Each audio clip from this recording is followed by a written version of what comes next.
What's up, everybody? Welcome to Podcast Now. I'm Alex, and in this video, we're going to talk about something I never really thought I'd have to talk about on this channel, and we're going to maybe dance around some words just to make sure that this can go up on YouTube. I don't normally, cover stuff anywhere near the kind of stuff that this is, but what is this? Well, I want to talk about IGN and their response to what has gone on with Sony's former, senior vice president of PSN, right? You may have seen this happening over the weekend. I believe that's when it kind of got started. You'll know that Reset Era actually shut down people talking about this. They love to protect these kind of people. Obviously, I mean, that's, I guess, an accusation, but maybe it isn't. And what this basically is again, Sony's former vice president of PlayStation Network. So kind of a high position. Like, we're not talking like an intern. We're not talking about the president of Sony Interactive Entertainment, but we're talking about somebody high up there.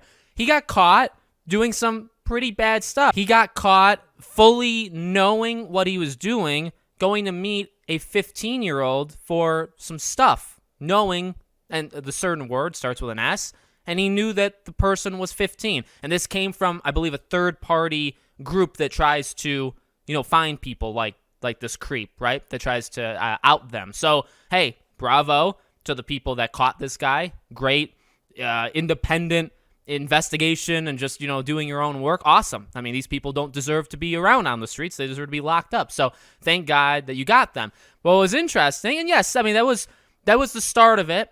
And I guess there's reason to be like, well, we don't know for sure, so we're going to kind of hang back. But the point is, Reset Era blocked all conversation about this. You got to protect people like this guy. And every single site online did not cover it, except, and this pains me to say, Kotaku. Kotaku actually covered this before, I believe, he was fired. So this was kind of like in the investigation period when this stuff had come, and there's like video evidence. Like, this is not even some like, well, maybe it did. Maybe, I mean, I guess maybe it could come off that way at first, but I mean, in reality, like, this actually happened. This guy was caught. There's plenty of proof, and there was even proof back when it started, like the first post online of people saying, hey, this guy has done some stuff and he's doing some stuff and he just got caught. There was like concrete stuff even then. And again, they get shut down. Kotaku was the only one that talked about it during that time, which I cannot believe I'm giving praise to them, but I will.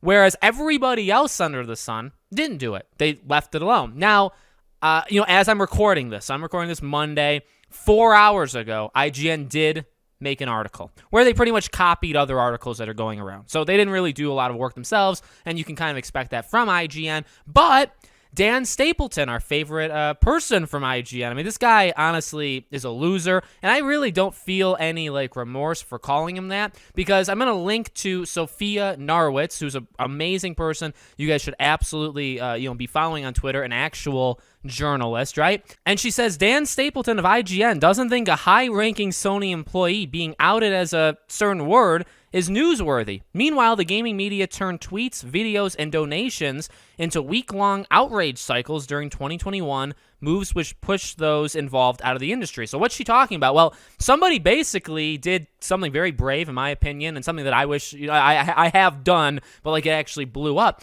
There's a person that like tweeted to him and said, you're garbage, you're pathetic, you guys will be, saying all this stuff like you want to defend that sites don't get, paid off to do reviews. You're all butthurt about that. But then when something like this, a huge name at PlayStation, now maybe not a name that we know, but it doesn't matter. This guy is high up at PlayStation, right? And he was doing horrible, and he's a horrible person. Okay, and so this person said that to him, and he said, never heard of him. I bet that's why you aren't seeing anyone cover it. It's a guy no one knows being implicated for crimes unrelated to his job. I mean, you can do that as long as it's like outside of the gig, right? If Sony turned out to have known and protected him, or if he had used his position to do it, that would be game industry news. And then she links to the other articles of, obviously, my personal favorite, Troy Leavitt, being just kicked out of Hogwarts, right? Because everybody just decided to attack him. You have Five Nights at Freddy's creator, and you also have Tripwire's CEO. And now, why are those important? Because they also have nothing to do with the game industry. So it's just funny, the double standards, Dan and IGN, and I don't even care that they covered this, because the point is this idiot, Dan Stapleton, right? said that. And even outside of him, he can only control him. Maybe he doesn't really even control IGN, right? He's just a part of it. But you just have the general idea of, well, he's like, again, these people, I've said this 1,000 times, and like they like to say that it's not true, which is hilarious. They all think the same. They all act the same. They're all part of the same network. They're a hive mind. I've said that 1,000,000,000,000 times. Everybody says that. These game journalists are a hive mind. Now, are they like protecting the P word that people do? Not necessarily. I think, much like Sophia actually said in other tweets, that all it really is it doesn't fit a narrative. It's not a right-wing kind of person. It's not somebody supporting a former president. It's not Troy having like opinions to say on Anita Sarkeesian, right? It's not this stuff. But it's a guy who does certain P words that is worse by 1,000,000,000,000 than anything else that they've covered. So that's where the problem lies. What does Troy Liate, which he's my favorite example because of Hogwarts and how much I care about it and as much as I've defended him, what does him having a side gig on YouTube where he makes opinionated videos that, by the way, when you actually watch them, they're super like light. They're not even like me, like just kind of like they're definitely not bad at all, right? So what's the problem with allowing him to do that and then working on Hogwarts? Like, it has nothing to do with Hogwarts. And he's not a bad guy. We're not talking about him committing crimes unless having a YouTube channel and having an opinion that doesn't line up with the IGNs of the world, unless that's a crime, which we know that it is. We know that it is, and that's the main problem, right? So he needs to be canceled. And then Hogwarts Legacy and WB, again, like he was getting close to retirement. There's a long story there, but you look at the Tripwire CEO, right, talking about the Texas stuff. You look at, Scott of Five Nights at Freddy's, right, with his donations. What do these have to do with the games? So, and I'm saying that because it's the exact same argument Dan used. Well, nobody's heard of the guy. Well, it doesn't matter. He's the senior vice president of PlayStation Network, which is gaming, which falls directly in your little bubble area, Dan. It makes no sense to come at it the way that he did. I mean, it's just so stupid. And then he said, if he was using his job, when did Troy ever promote his YouTube channel through Hogwarts? When was he at Hogwarts Legacy and said, you know what, in the dining hall of Hogwarts Legacy, I want to have a link to my YouTube channel, like over one of the windows, like that, just have it, and then have the camera pan over and just see it for a couple seconds, and that way they'll know.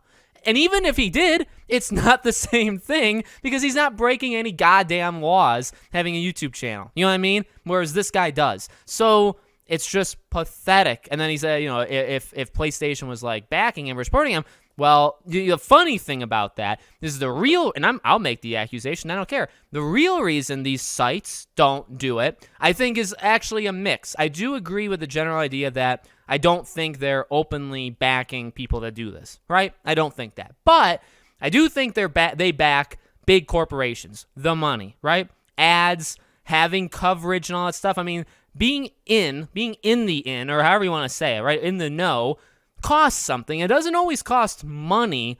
It costs being on their side. Is that, it's hard to quantify, and that's how they always get you. You know what I mean? Even with review codes, which I've talked about actually in a separate video, I don't think there's necessarily like, hey, here's $500, you give this game a 10 out of 10. But I do think there's a mental thing over like a cloud over the gaming industry that is something like that, where it's not a transfer of money, but it's a transfer of, we let you do this stuff. We give you coverage. You're big because of us. Yeah, like consistently, right? So there's a little bit of a push-pull. There's a little bit that we give, and there's a little bit that we expect back from you. It's messy, and it's hard to quantify. You can't pinpoint it, but I think it exists. And that's how they always get you, where it's like, well, you can't, I'll show you my bank account. There's not $500. Yeah, but I think it's a little bit more deep than that. And same thing here. I don't think they're backing, those people, but they do back PlayStation. They back the company. And so if the company does not want this to be a big thing, which why would they? Because it's kind of a big deal. Because maybe they are back, and maybe they are hiding him. Maybe they did know about it. Maybe there's more than just him that's doing it in the company. Maybe we should take a look at other people. I'm not saying those things are happening, but if any of them are happening, you would imagine Sony wants to keep it quiet. And so if Sony wants to keep it quiet, well, don't you think the sites that are around because of Sony and Microsoft and Nintendo and all these, don't you think they would have some sort of, and what do you see? Them not covering it. That's odd. That's odd. But let's cover this guy, Scott, Five Nights at Freddy's. He gave a donation. It's his money. It's got nothing to do with the game. That opinion stuff doesn't go into the game. He's not using the game for it. He's not using sales of the game and saying, I'm going to give all that money to the former president. He's not doing any of that. And also, it's not illegal. It's just you don't like that he's doing it because it's not your guy. It's not the guy you wanted for president. So he needs to be fired. He needs to immediately step aside. These people, again, as I've said, are pathetic losers. Dan, IGN, Kotaku, every time but this time, funny enough, I'll give you props, I'll give you praise one time. These people are pathetic losers because if it doesn't align with their narrative, they could care less. That's the most disgusting thing, where that actually does make them bad people. You know what I mean? It's like, even like the way that all plays out, it's like you're attacking people, you're canceling people, you're getting rid of people because they don't align with your narrative. They don't align with what you believe in. And it's like, you could do that, but you need to be, you could have a biasness, but you need to still apply it. You need to talk about this stuff. Because even though maybe it doesn't line up with the other stuff, you still need to talk about it. But these people don't think that way. This is, by the way, a pretty dangerous thing to talk about, I would assume. So let me quickly just plug my Patreon and my YouTube memberships. If you guys want to support us there, Patreon is in the link in the description below. The join button is next to the subscribe button. I'd super appreciate it. And we'll end the video there. Make sure you're subscribed, bell icon, all that good stuff. Let me know what you guys think in the comments. Definitely want to hear from you. And I'll see you all on the next video.